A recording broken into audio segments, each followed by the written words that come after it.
And then there was Silky Sullivan.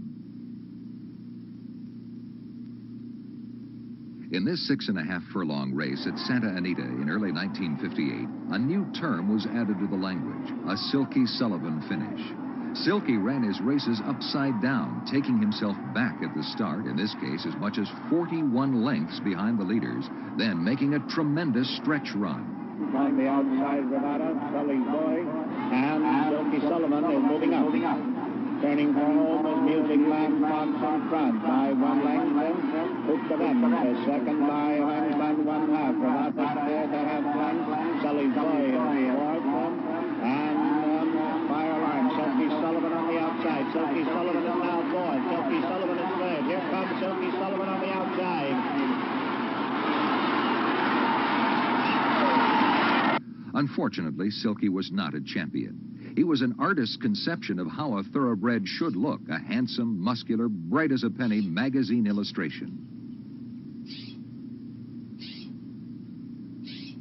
His girth demanded a custom surcingle. At a bit over 16 hands, he weighed but 1,000 pounds early in his career, but consumed 12 to 15 quarts of oats every day and ballooned to 1,200 pounds before the Kentucky Derby.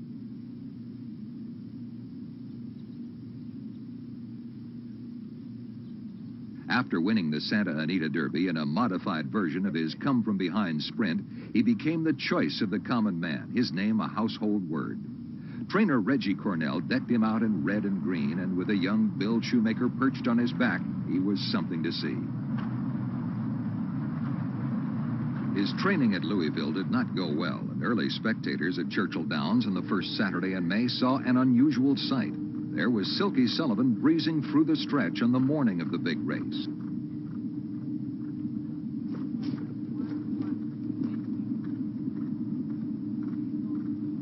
Going to the paddock on Derby Day, Silky captured the imagination and suggested the impossible dream for millions of innocents.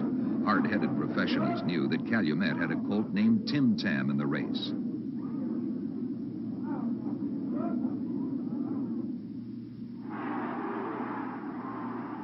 In the 1958 Derby, Silky did only the first part of his act. He lagged behind early.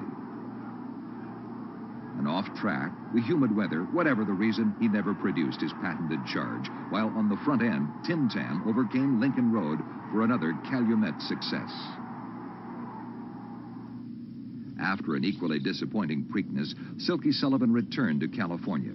He never regained his early 3-year-old form. His size made training and soundness a problem, and he was retired to stud, producing a few sturdy runners, but nothing with his style. So much a part of folklore had he become that many years after retirement, he made guest appearances at Santa Anita, usually on St. Patrick's Day or Derby Day, and seemed as happy to be back as were the appreciative patrons. Indeed, at 20, he seemed remarkably fit and full of himself as he once again pranced on the course where he made his reputation.